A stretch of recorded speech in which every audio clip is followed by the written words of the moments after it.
Thank you for that. Hi there. This is Steve Houston for Joker Joker TV. We've had a fine show, incredible show with Jack Guardini. They were freaking amazing. Now we're gonna shift gears. This is Industrial Strength number 12, and this episode is 12 months in the making because we finally got Damage Report on Industrial Strength. Damage Report was arguably the first industrial band in Athens. When they started, I jammed with them, but I had a toy synthesizer, and I flaked out for various reasons. And they kept going. Damage Report was amazing, and you are in for a treat. You're in to get blasted! But first, let's show an interview that I conducted with Ben Ferguson, who's central to the Damage Report saga. And I recorded it yesterday. Take it away. Steve Houston here for Joker Joker TV's Industrial Strength. This is episode number 12. Today, we are talking to none other than Ben Ferguson of Athens' first industrial band, Damage Report. This is an episode 12 episodes in the making because, Ben, I've been trying to do this. Well, Mux and I, we both been trying to do this for like close to a year. So it's happening. First of all, hi, Ben. And first question I got for you is how did Damage Report begin? I mean, I was kind of there at the beginning before I flaked out. But, there's a timeline here, I guess. Why don't you let the folks know what that is?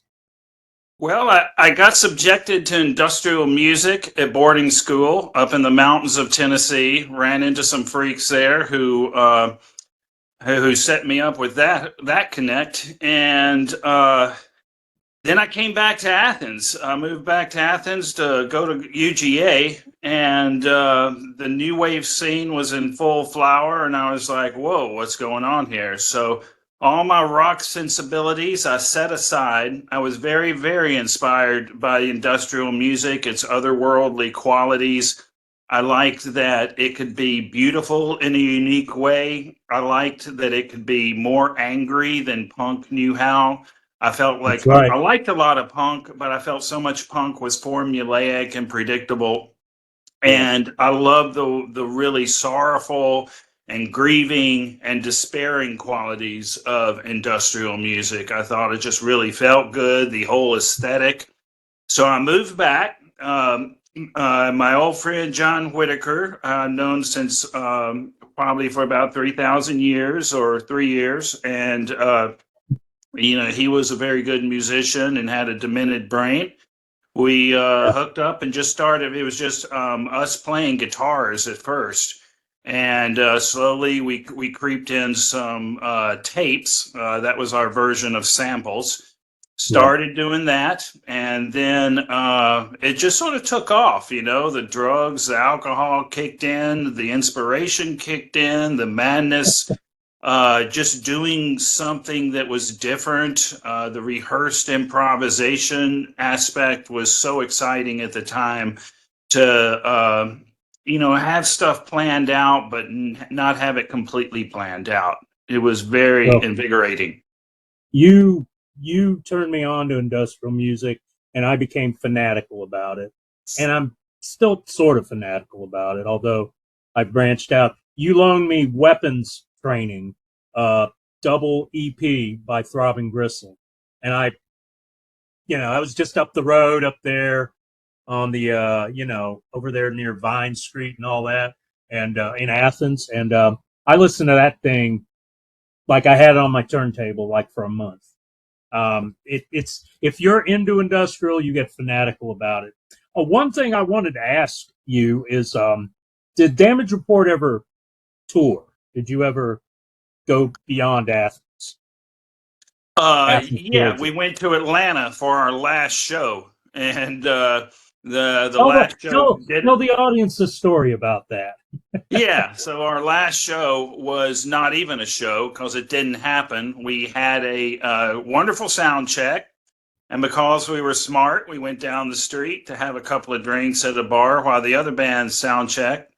We came back and found out that our lovely and glorious Commodore 64 had blown. And so we DUI'd our way back to Athens. And that was pretty much our finale right there. Couldn't have wrote it better. Couldn't have made up a better ending, I guess. That's pure industrial. That's entropy. Indeed. Everything just dies off. But y'all made a lasting impact. I was into y'all. In fact, you helped me and a man named Mike Martin start up our own crazy, messed up damn shit called Sky City. So you guys are to blame for that. But it was a pretty incredible scene. Now, back then, did you ever do any recording, either on your own or at a studio? Both. Even to this day, it's hard to get a better recording than just having a crap cassette player placed strategically in the perfect position in a room. You can get a really nice recording, at least by back then standards. We did go into John Keene's studio and put out 3 songs. And you'll be hearing one of those. I guess you'll be hearing and seeing the video that we made for it. So we made 3 quote and unquote professional songs recordings. So that was a good thing. We managed to focus and get that done. Yeah, that's pretty awesome. It'd be great if those resurfaced on Bandcamp, but I guess that's up to y'all. Because, I think people would like to hear it. Now, one of the songs we're going to hear is the video Silencer, right? Yep. Can you tell the folks out there what that's all about, or what it was all about?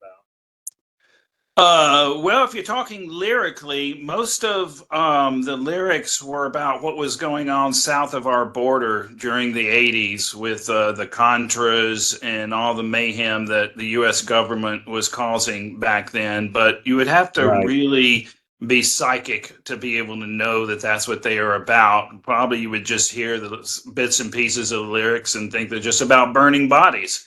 Yeah. But as far as the images this was actually for a video that I made for Nerve Clinic afterwards. I had gotten a hold of a massive video camera. They were all massive back then, so that doesn't say much, but got a hold of it, had it for one day, got some of my crazy pals together, and just started directing things to happen. Starts off with Brad Bishop drinking some bad coffee and having a bad trip, and moves on to Deanna Mann. She's drinking some good liquor and having a good trip, and just wrapped it up with Brent Martin getting his arm sawed off. That seemed a logical narrative to me at the time, and still kind of does.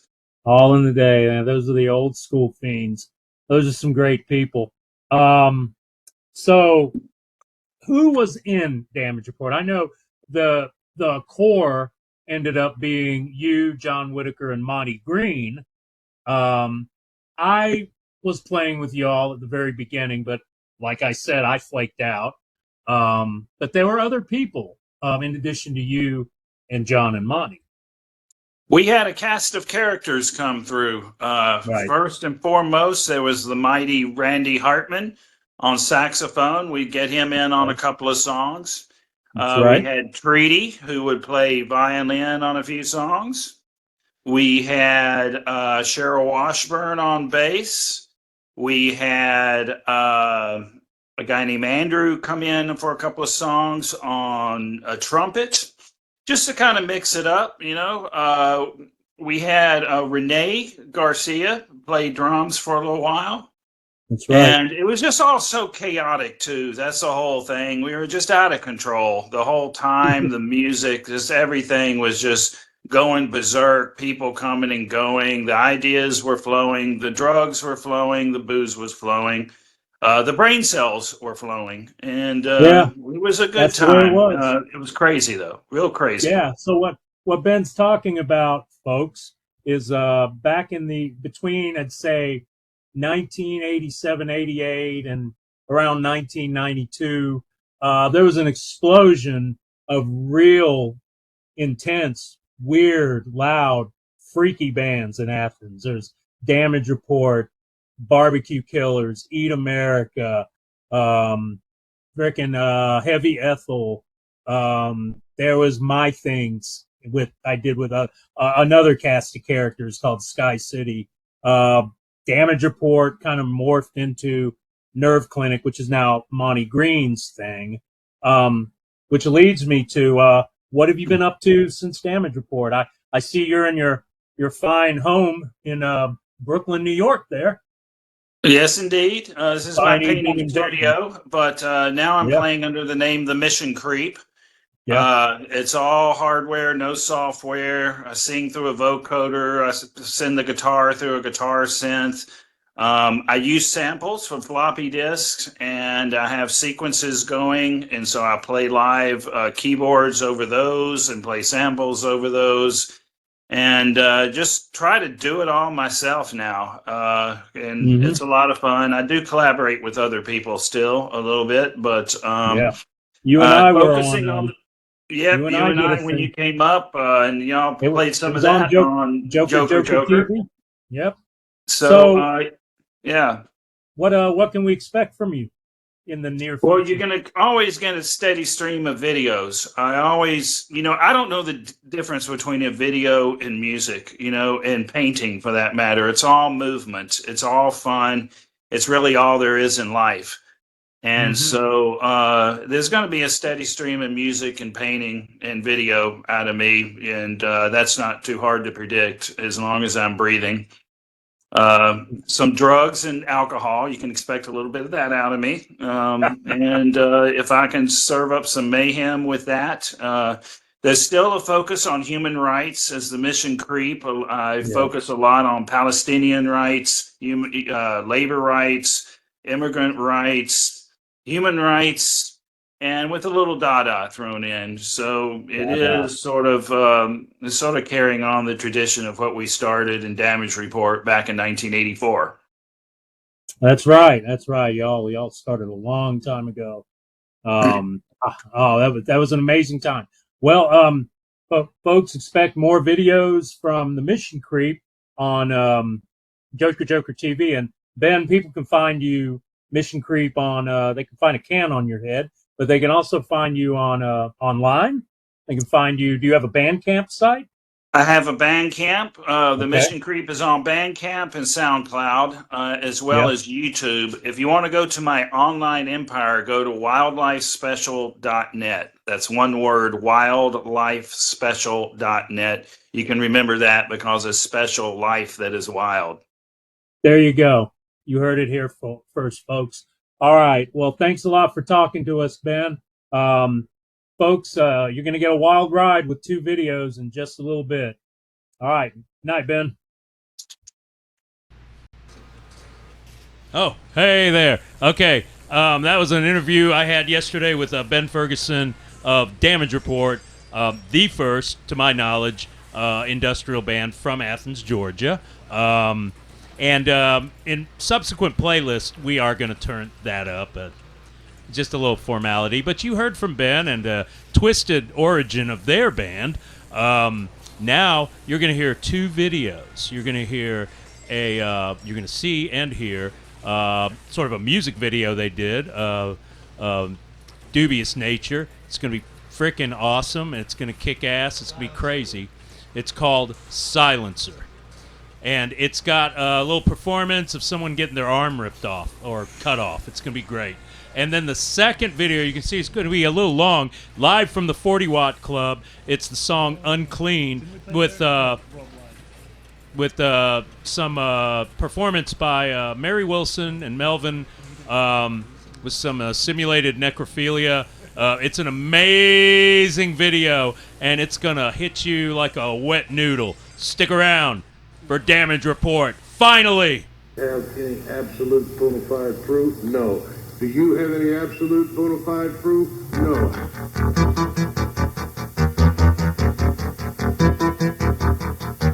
Just take a look at this. Just take a look at this. The stitches are out, but the scar It's still there.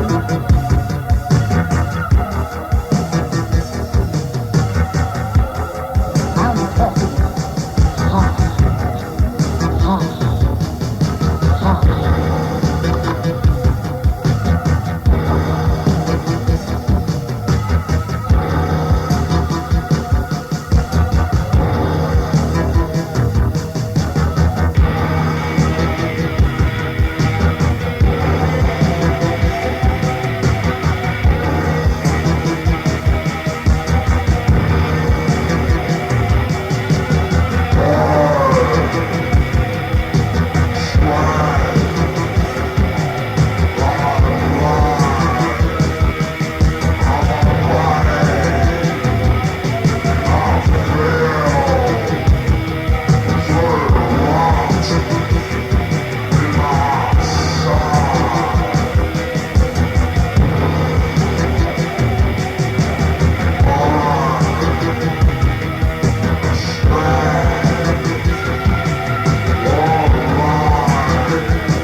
last call to bar, everybody, please. It is now last call for alcohol.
Days after the attempt on him.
room, beaten, battered, bewildered, and bleeding. They don't want to know what I doubt. They don't want to know my fears. They don't want to know what I doubt. They don't want to know my fears.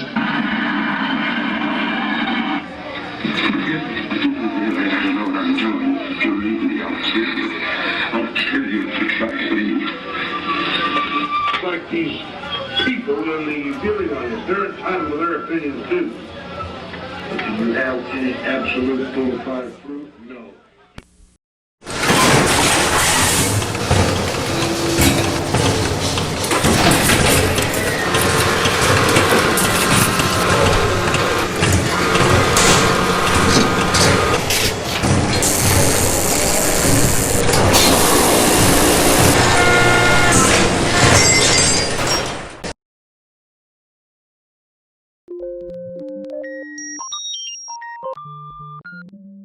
Like a little bug all being snug up in the little TV screen. Duh. Look at him all snug up in there, like a little bug.